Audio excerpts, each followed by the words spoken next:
smashes his face up in the fence there like that. Finally got all of the piping that we need.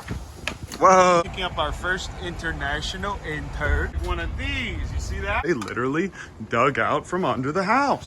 What's up, all you epic Fortnite imposter amoga sussy pranksters? I just cleaned my entire room. Ever heard of it? Yeah, we're gonna be dedicating some trees to Kevin and Nugget today. But first, take a look at these adorable little, whoa, that was Kevin's little noise. Look at the, whoa, is that hit rapper and artist the baby?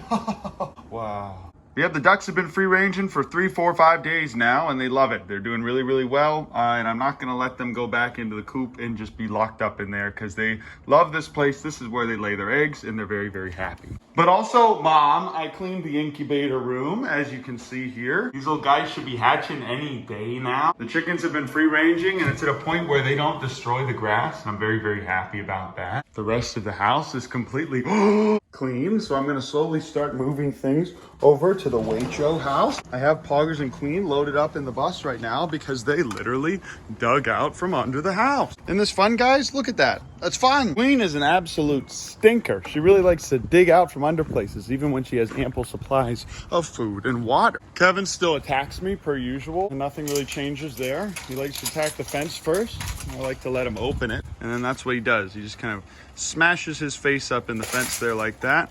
And then I think he either gets hurt or he just gets uncomfortable and he runs away. Usually that's really all I have to do. If he doesn't, oh, there's a little peregrine falcon. You know, that's why we don't have pigeons anymore. Did you see that? It just dived into that tree full of doves, and it probably got one. Hopefully we can get a shot of it coming out with the doves. Now, a lot of people are saying, well, Ben, why do you keep your ducks locked up in that kennel over there? And at the end of the day, oh my gosh, Karen, calm down. At the end of the day, I don't like to keep them locked up in here, but we do have hawks and peregrine falcons, and call ducks in particular, because they're small beings, are very, very susceptible to getting destroyed by a bird of prey. Having said that, nothing's happened yet. Karen and Kevin kind of scare away birds of prey, and so does this little guy here. As you can see, Gamer fears nothing. And him, being our adorable little man, alerts all the females whenever a hawk or other bird of prey is flying overhead. Even if a vulture flies overhead, Gamer will make a noise. Yep, the grass is looking decent. It's good enough. You know, I'm still gonna have to lay down some more sod after I remove all this stuff, but look at this. This sod is actually doing okay. Everyone's been saying, oh, Uncle Ben, give us an update on your worm farm.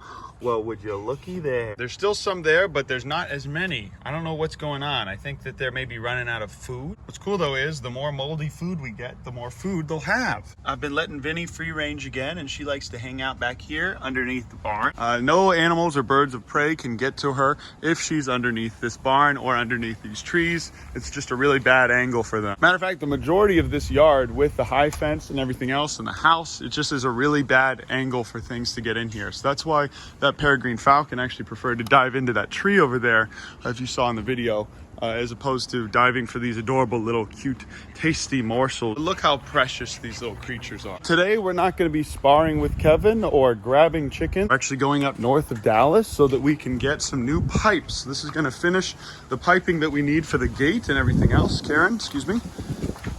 Whoa, she got hops. Incredible. Okay, fill that up with food for the baby and Karen. Pipe is still very, very expensive, you guys. And the last folks that donated pipe to us said that if we ever needed more, we could come back. So today, I have to go up to pick someone up from the airport in Dallas. So I might as well just go and get the rest of the pipe. Then we'll be done with the fencing material. All right, everybody. We are in Wolf City, Texas. I finally got all of the piping that we need for the rest of this build. And you know how I love to show you guys the countryside. This is what Texas looks like in mid-fall. Some of the leaves kind of change, but for the most part, they just turn yellow and brown. We don't really get a full orange and red color spectrum on the leaves. And this is way up north Texas, so this is about as yellow as it's gonna be here. But I'm very thankful that that gentleman let us use his piping again. I'm thankful that he let us come on and grab the rest of what we need. Now we have a ton of huge 5-inch pipe. If you guys could see how expensive that 5-inch pipe is, you would know why I drove all the way up here out of the way to get it.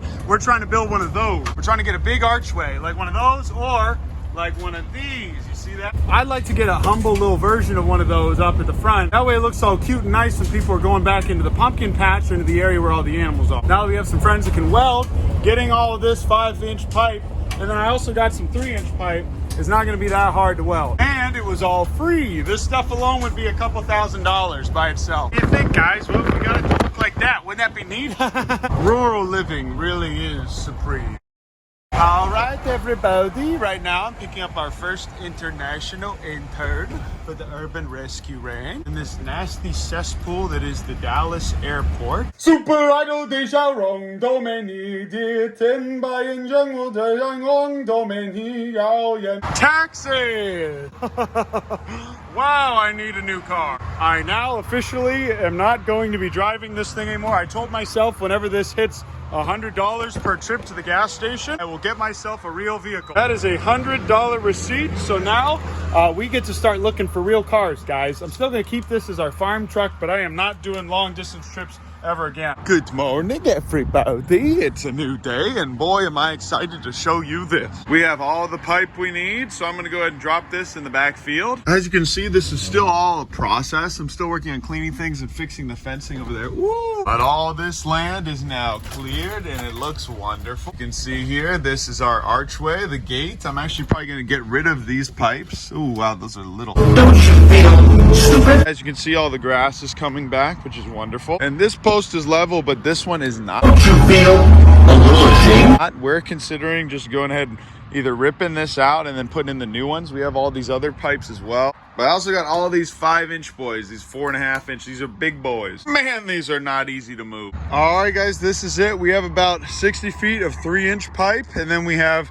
oh, I don't even know what this is. At least 60 feet of this 5-inch pipe. This would make an amazing archway, or we can use it for some other big project. I'm thinking instead of ripping these guys out, what would make more sense is to simply tack on the back here and have it go back a little bit and then put the archway right here. But as far as everything else goes, the ducks are still on the roof per usual. As you can see, we are almost ready to get the burn pile finished. All this grass is starting to grow back, so this field is going to look really nice pretty soon. We set up one H post right here, a little double H. And after we get all this stuff set up, I can always go to Metal Mart if things aren't strong enough and then just reinforce things with welding. There's my little pecan tree. As you can see, as soon as we get a nice rainy day, this whole thing is going to be burnt. We're going to go ahead and do the whole burn pile. It's going to be nice and quick and easy. This is Nathan's attempt at the back gate. I think it looks pretty good. It ain't perfect, but it still looks wonderful. There's a big vulture that just lives up on this big thing here. He's really cute. Maybe one day I will make friends with this vulture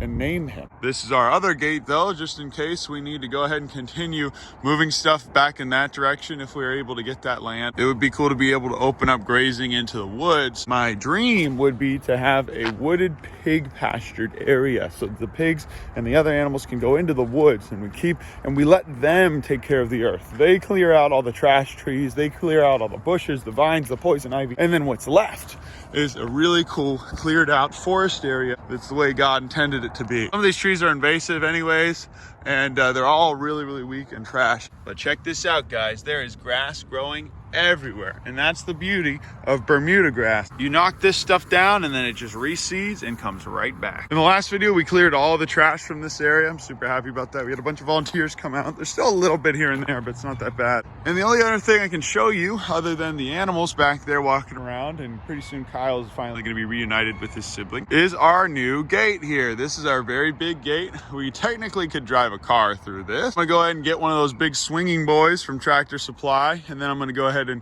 put some panels on top of it to raise it up a little bit more so it can lock things in here. Now that we have more pipes, I'm gonna go ahead and drill in the middle there, and we're also gonna have all the T-posts that we got. We have a huge pile of T-posts over there. So this is gonna be a really good fence, I'd say by the end of next week. All right, everybody, the house is now, for the most part, relatively clean. Now the porch is completely set up for the most part. This is our little trash pile. We're gonna throw away most of this stuff. Got the archery set up for the back. This back area is now looking really decent. I put in some more hay and some new water for all of the little animals. Hogs and Queen are pooping over there and protecting this land with their poop. Way to go, Poggers. Keep the coyotes from coming. And everything is as it should be. The ducks really love having a lot more space in here, and they're very, very happy about that. Some of them will even sit up there to perch. The females keep flying out and getting into this little area because they like to hang out here and eat the dog food. And they'll hide under the rest of the tires that we have in this little trailer. Queen and Poggers both have nice little reflective collars with their little bone things. So now when they inevitably escape and run away at times, people will be able to just bring them right right back to us. But that's it though, guys. I love you. Appreciate you. Thanks so much for watching my videos.